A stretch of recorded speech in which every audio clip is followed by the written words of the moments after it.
So I'm just going to continue to give commentary on these 8 verses, yeah? And then we'll do some meditation after verse 7, okay? So, when in the company of others, I shall consider myself the lowest of all, and with respect from the depths of my heart, I shall hold them to be supreme. Okay? So now, here I sometimes hear this kind of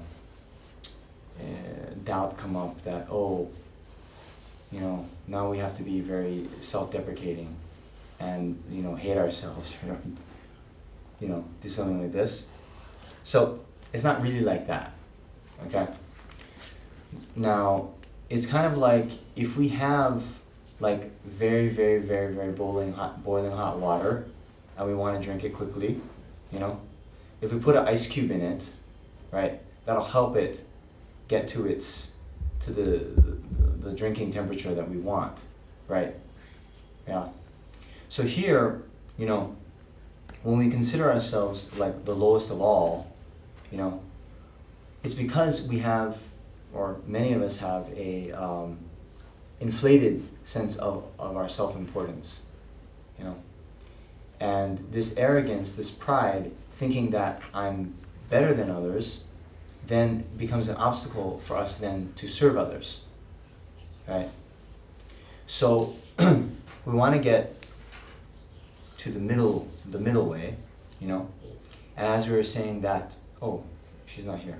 But this kind of useful pride, to have the thought, I myself will liberate all sentient beings from suffering, there has to be some deep sense of self-affirmation that goes on there, So this kind of pride, like, okay, I can do it, I can transform my mind, I can conquer the afflictions, I can liberate others, I can benefit others, I can transform myself to my highest potential. That's good. We need that kind of confidence, And combined with that, no matter how long it takes, I'm going to do it, No matter what kind of obstacles I face, I'm not going to lose heart. Yeah, that's very good. But this other thought, like how it turns up, as you were mentioning, this beggar. Yeah, I'm rich because I'm smart and talented and I worked hard. This beggar is just poor because they're not talented and moreover they're lazy. So I'm not going to help you, right? This mind we have to overcome. Okay. So respecting others, deflating our sense of pride and arrogance. Okay? So next, vigilant in all actions, I will examine my mind, and whenever an affliction arises, endangering myself and others, I shall confront and avert it without delay. So, this mindfulness of the breath meditation that we did the first 2 days, I think, it's good on our meditation cushion for sure. But even better is as we're going through life to turn that mindfulness inwards and see what's happening in our minds, And whenever these afflictions arise, right now at our level of practice, we're not going to be able to stop them from arising. But although they might arise in our minds, we can kind of apply antidotes before they propel us into acting with them as the motivation. Okay? So here, endangering myself and others, maybe it's easier to see how these afflictions can cause us to endanger others, right? By, lashing out and getting angry and harming others. But actually, harming others is harming ourselves, right? From the perspective of, we are all dependent on each other on very mundane levels, like if you just imagine next time you have a meal and think about how all that food has now come to be on your plate, there's been farmers and the people who transported it, the people who cooked it if you're at a restaurant, all these things, right? And then on a more ultimate level, right, all of the happiness that we have today is because of the ripening effect of virtuous karma that we've done in the past. And that virtuous karma that we've done in the past was in relation to other sentient beings, right? And then even in the future, all of the happiness that we will experience in the future is coming from the virtue that we're creating today. You know? And of course, our enlightenment is going to depend on developing compassion and practicing good deeds in relation to sentient beings in the future. Okay? So, yes. I shall cherish those of bad nature, those overwhelmed by negative actions and suffering, as if I had found a precious treasure that is difficult to find. So, here, sometimes we find it easy to benefit those that are nice to us, but those of a bad nature, you know, who are especially overwhelmed by negative actions and suffering, then we can feel some reluctance to get involved. Okay? But here the thing to reflect on is, it's precisely these suffering sentient beings, especially the unruly ones, that is the very reason why we need to become enlightened. You know? As it says in the patience chapter that we talked about on Friday and Saturday, right? That the objects in relation to whom we can practice generosity are many. But the objects in relation to whom we practice patience are, fortunately, few. Right? Right? So, in order to practice patience, we need sentient beings that get on our nerves, that harm us. Yeah? We need them. Yeah? In order to develop compassion, we need suffering sentient beings. Right? So if everyone was already Buddha, and they were always perfect in all their actions, then, well, what's the point of us achieving enlightenment, you know? So that's why these ones is a precious treasure that's difficult to find. Yeah. These ones that harm us, yes. The ones that we can practice patience in relation to are difficult to find. And therefore, all the more precious. Okay. Then when out of envy others treat me badly with insults, slander, and the like, I shall accept defeat and offer the victory to them. So this is also what we're talking about in relation to the Shantideva verses, that the, sticks and stones may break my bones, but words will never hurt me. These insults, the slander and the like, they don't harm our body, right? And the only way they're able to hurt our mind is if we set up the target for them to do so, right? So, as I told you the three stories. One, the insults that come to us in Italian language, if we don't understand them, then they can't harm us, right? Then two, if I just, sorry, Tia, you sit in the front again. If I insult Tia, yeah, that you are, what don't you like? You're lazy, yeah? I say you're lazy. It's not an insult. What? It's a fact. Okay, anyway. She's an advanced practitioner, so she's not going to be hurt by this. But if I say you are lazy, then everyone else here in the room also hears those words, you are lazy. But you don't think that you refers to you, right? And so you're also not hurt, okay? So that has to go on, that's two. Then three, whatever insult that is, like lazy, she's like, okay, yeah, lazy, fine, right? Or as I was saying with the example of the Korean, yeah, the thin mustache, right? If someone says to me, I have a thin mustache, I'll be like, yeah, I do. Okay.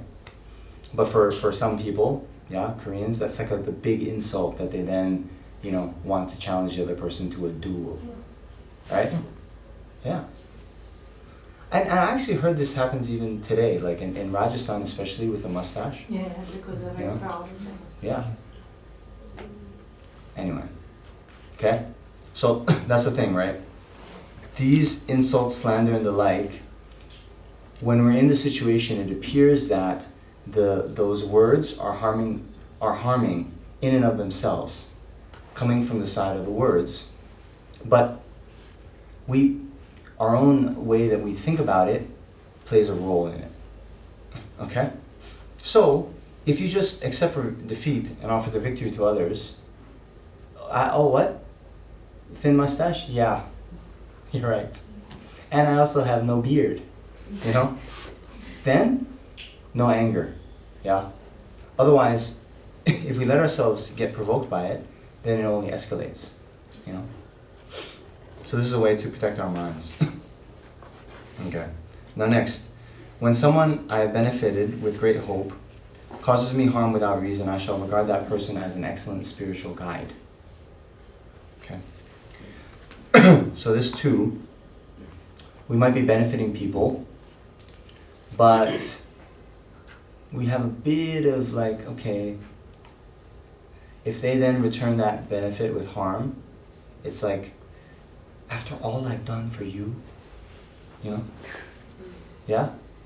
Right? So that just shows that our wish to benefit them wasn't completely selfless. It wasn't just thinking, I'm going to benefit them. Why? Because they wanted to be benefited, right? But we want some recognition, some gratitude, or at least, okay, don't harm me back. We at least want that, right? So when these people that we benefit then return the benefit with harm, and our mind freaks out, that person is an excellent spiritual guide. Because the excellent spiritual guide is the one that points out how much we still have to go on the path.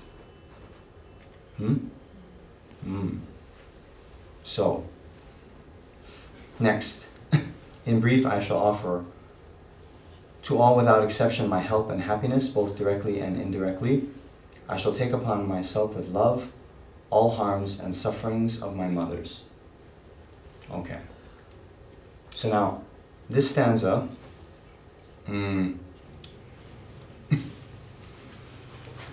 actually is a stanza with which we do a meditation called Tonglen. Okay? Now, Tong, giving or sending, Len, taking or receiving. Yes? So no? Yes. Nice. Okay. Alright. So this meditation actually is amazing. And we're going to do it right now.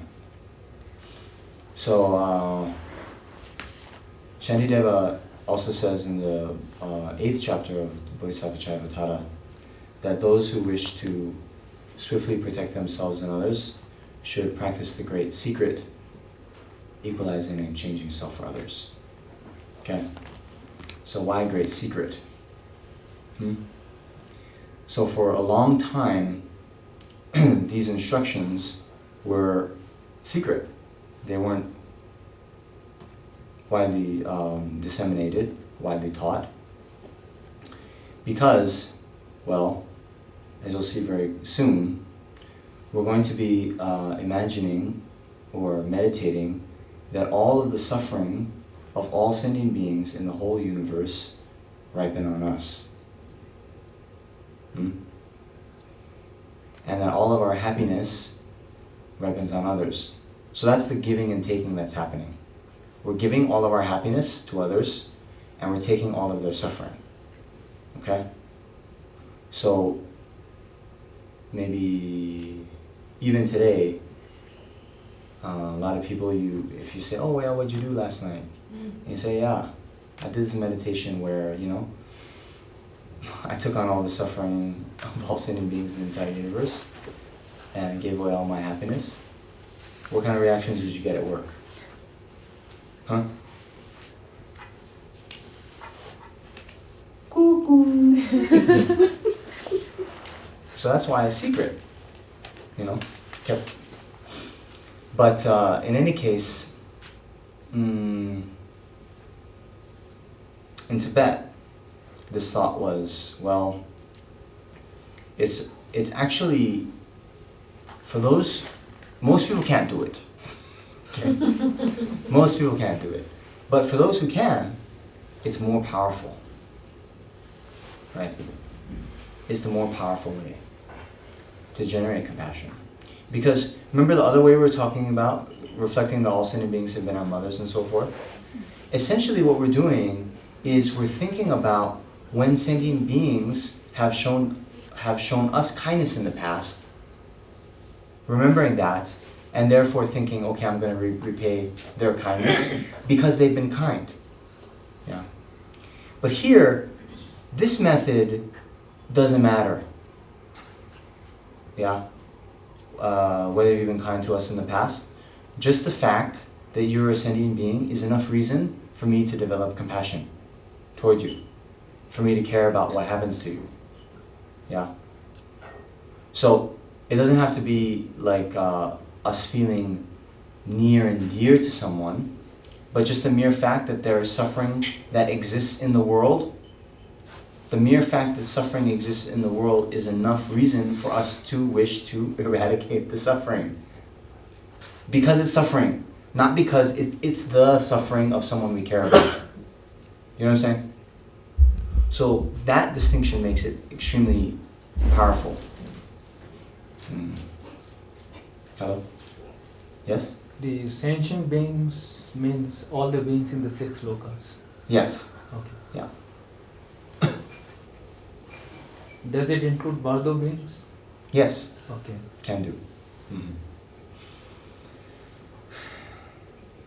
So, I'm just going to describe this meditation for a little bit, and then we're going to do it. Workshop. Okay? Alright. So here, the stages of practice is first to develop that mind of equanimity. Okay? Remember, we mostly have 3 categories of friend, enemy, stranger. Yeah? So here we first have to level off the playing field. We did it yesterday by reflecting that, well, those people who have harmed us in this life, we're holding a grudge for a very small kind of reason, you know?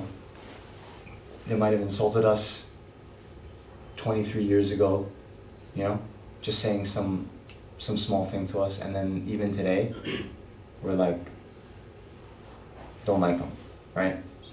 But compared to, you know, beginningless lifetimes, you know, until now, it's like, okay, in this small sliver of this life, then they said some unkind word to us, then we freak out, and we then write them off as being enemy.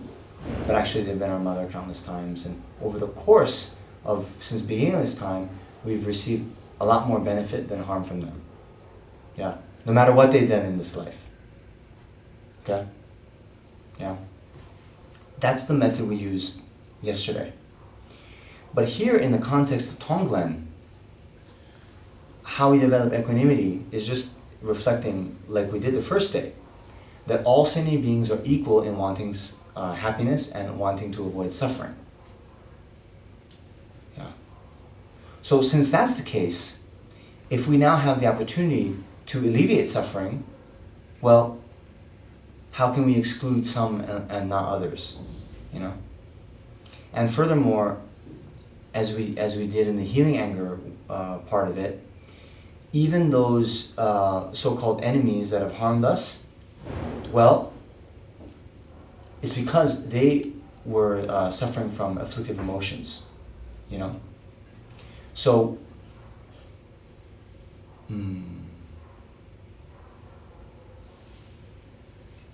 last time I did a course up in Dharmasala,